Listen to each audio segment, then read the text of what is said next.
Most men go straight for her breasts and clitoris, then wonder why she's not having those intense, full-body experiences where her entire body responds with pleasure. But you're skipping 6 other erogenous zones that actually create that response. And look, those overlooked areas, they're the difference between intimacy she participates in and experiences she can't stop thinking about. When you rush to the obvious spots without touching these zones first, you're basically leaving the best part on the table. So today I'm going to show you exactly what those 6 zones are.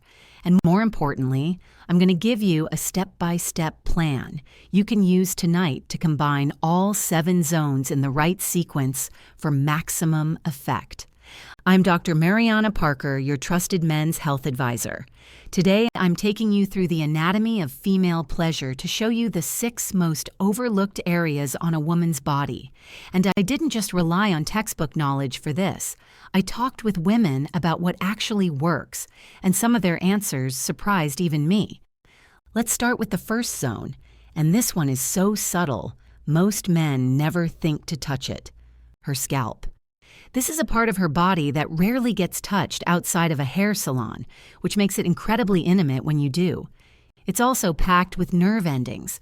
It's one of the most nerve-dense areas on the body, and gentle scratching, slow movements through her hair, a light pull at the nape of her neck.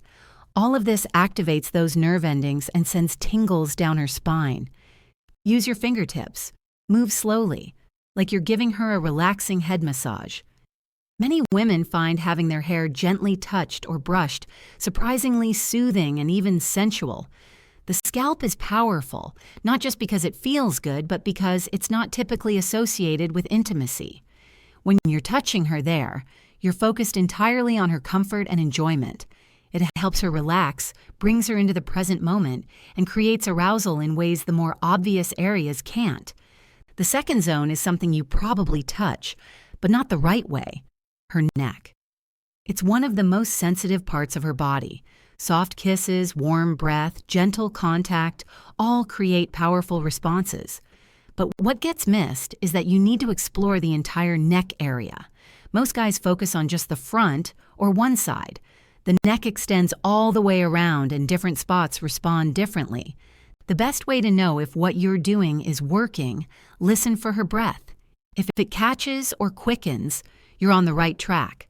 The neck is incredibly vulnerable, and there's something subconsciously appealing about the trust it takes to let another person be close to this area. You can try gently kissing the back of her neck, not aggressively, just enough contact to create warmth. It conveys confidence, which many women find extremely attractive. Zone number 3 is polarizing: the ears. Some women love having their ears kissed or touched, while others find it uncomfortable or ticklish. Your results will vary, so pay attention to her reactions. When it comes to ears, whispering something affectionate, giving a gentle breath near the ear, or softly kissing this area usually creates pleasant responses. If she's responding well, explore further with gentle contact. Move slowly around this sensitive. If she's making approving sounds, continue. Otherwise, move slowly and read her signals. Ears are incredibly responsive, especially when you combine sound and touch. The combination of warm breath, whispered words, and gentle kisses creates layered sensation that deepens connection significantly.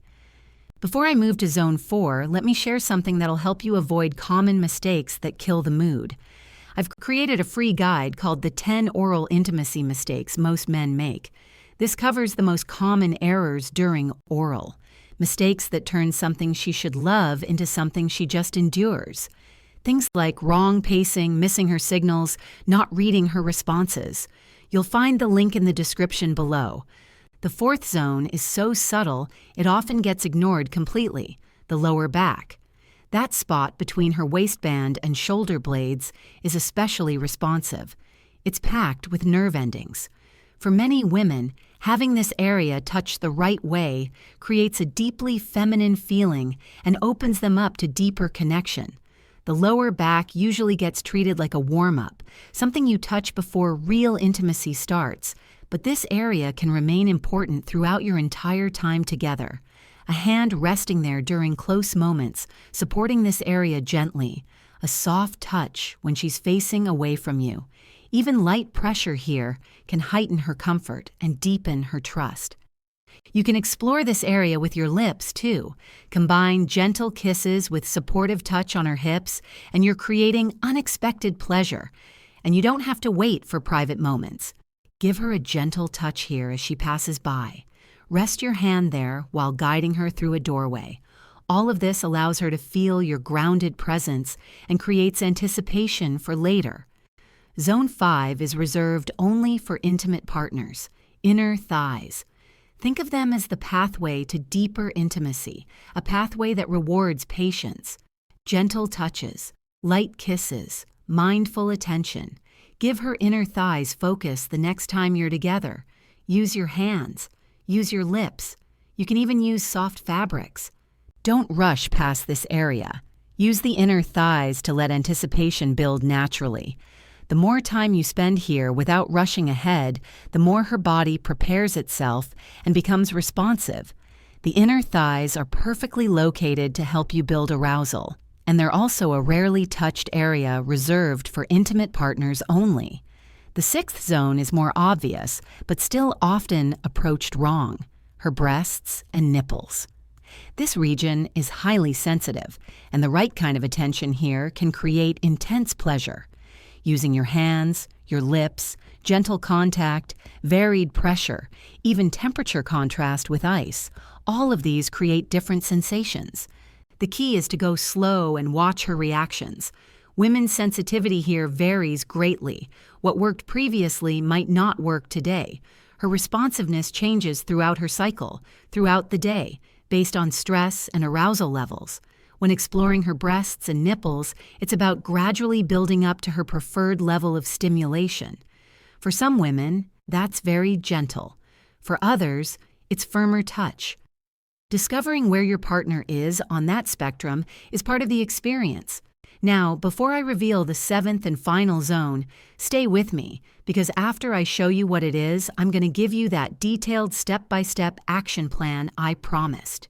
The exact sequence to follow, how to transition between zones, what to say, how long to spend in each area, and how to combine everything for maximum connection. This isn't just theory. This is a complete roadmap you can follow tonight. And the 7th zone is the one most men focus on too quickly: the clitoris. It has over 8,000 nerve endings and is incredibly responsive. The reason the clitoris matters in this conversation is because stimulating it along with all these other areas is where real transformation happens.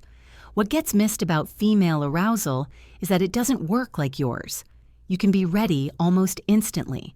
She needs time, variety, anticipation. When you focus only on the obvious zones, breasts and clitoris, you're missing the bigger picture. But when you pay attention to her entire body, when you treat every area with care, her arousal builds in layers. It gets deeper, more intense, more connected. And when she does experience release, it's not just localized to one area. It's a whole body response that she feels throughout her entire being. That's the difference between adequate intimacy and unforgettable intimacy. That's what keeps her thinking about you, wanting you, initiating with you. Now, here's that detailed action plan I promised. This is exactly how to incorporate all 7 zones tonight in a sequence that builds arousal properly. Follow this and notice how differently she responds. Start in a comfortable setting. The living room works well. Sit close to her or behind her. Begin with her scalp. Zone 1. Run your fingers slowly through her hair for 3 to 5 minutes. Gently use your fingertips to create small circles moving from her hairline back.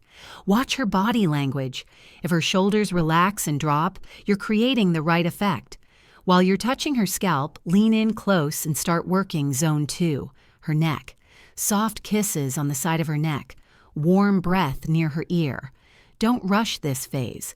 Spend another 3 to 4 minutes just on scalp and neck. You're building pleasant sensations and connection. When her breathing changes or she tilts her head to give you more access, that's your signal she's responding well. Now, transition to zone 3, the ears. Whisper something specific near her ear. Tell her what you appreciate about her or what you're looking forward to. I've been thinking about being close to you all day. Or, I want to take my time with you tonight. Your breath combined with your words creates anticipation. If she responds well, if she leans into you, if she makes approving sounds, add gentle kisses near her ear. At this point, you've spent 10 to 15 minutes and haven't rushed to the obvious areas. That's intentional. You're engaging her entire nervous system. She's present. She's focused on sensation. Her arousal is building. Now, move to zone 4, her lower back. Guide her to a more comfortable position or move to the bedroom. Slide your hands to rest on her lower back. Use supportive pressure. Press your palms into the small of her back and move them slowly. Spend 2 to 3 minutes here. You can add kisses down her back if clothing allows. This area is so rarely given attention that when you focus here, it feels incredibly caring. Here's where you start combining zones. Keep one hand on her lower back while you return to her neck with your mouth. You're touching 2 zones simultaneously. Now, this is when her arousal spikes, because her mind can't predict where the next pleasant touch is coming from. Now, transition to zone 5, her inner thighs. Position yourself comfortably between her legs. Start near her knees. Gently touch or kiss the inside of one knee. Slowly move up her inner thigh. Stop well before reaching her most intimate area. Switch to the other leg. Repeat this pattern several times. The more time you spend here building anticipation, the more her body naturally prepares itself. Everything becomes more responsive. Spend at least 5 to 7 minutes on her inner thighs. You'll notice when it's working. Her breathing changes. Her body language shifts. She may guide you with her hands. Not yet. Move to zone 6, her breasts and nipples. Use your hands first with gentle touch. Don't focus immediately on her nipples. Create anticipation by touching around her breasts first. When you do focus on her nipples with your fingers, your lips, gentle contact. She's already so engaged that even light touch creates strong responses. Spend 3 to 4 minutes here. But here's the key. Alternate between her breasts and her inner thighs. Touch her breast, then kiss her inner thigh. Back to her breast, back to her thigh. You're creating variety. She doesn't know what's coming next, so her anticipation stays elevated. Now you move to zone 7, the clitoris. But you don't rush directly there. You start with gentle touch around this region first. Slow, mindful movements. When you do focus directly on her clitoris, use gentle, consistent contact. Here's where all the previous zones create the difference. Because you spent 20 to 30 minutes building her arousal through her scalp, neck, ears, back, thighs, and breasts, her clitoris is already highly responsive. You don't need intense pressure or fast movement. Her body is fully engaged. While you're focused on her clitoris, bring back other zones. Keep one hand on her lower back with supportive pressure. Use your other hand on her breasts or reach up and touch her neck. You're engaging multiple zones at once now, and her nervous system responds powerfully. Pay attention to her breathing, her sounds, the way her body moves. When you find an approach and rhythm that makes her respond positively, don't change it. Stay consistent. Many men make the mistake of changing what they're doing right when she's most engaged. If she's responding, maintain exactly what you're doing. When she does reach climax, it won't be localized. It'll be full body because you've spent 30 to 40 minutes activating sensation throughout her entire being. That's the transformation. That's what creates those full body experiences where she feels pleasure from her scalp to her toes. After she finishes, don't stop abruptly. Slowly reduce intensity. Move from her clitoris back to her inner thighs. Gentle touches, then back to her lower back. Soft contact. You're helping her transition gradually. This matters significantly. That's your complete approach. Scalp to neck to ears to lower back to inner thighs to breasts to clitoris, with plenty of movement between zones. 30 to 40 minutes total, most of that time spent building connection before focusing on her most sensitive areas. The reality is simple. You can keep approaching intimacy the same way, focusing on breasts and clitoris, wondering why she's not as enthusiastic as you'd like. Or you can start treating her entire body with attention. When you do, everything changes. Her responsiveness, her desire for connection, her desire for you, all of it improves. You're not adding complexity. You're adding thoughtfulness. And thoughtfulness is what creates real connection. When she feels seen, valued, explored, not just physically, but emotionally, she opens up in ways that will surprise both of you. And if you want to avoid common mistakes during oral that reduce her pleasure, download the 10 oral intimacy mistakes most men make. This guide covers the specific errors that turn intimate moments from something she desires into something she tolerates. Link in the description. Start tonight. Use the approach I just gave you. Spend real time in each zone. Notice how she responds and understand that this isn't a one-time technique. This is how intimacy should work. Slow, intentional, full body, connected. Subscribe to the channel and comment below. Which zone are you most excited to explore? I read every comment. Your intimacy is worth the effort. Her pleasure is worth your attention, and the connection you build is worth it.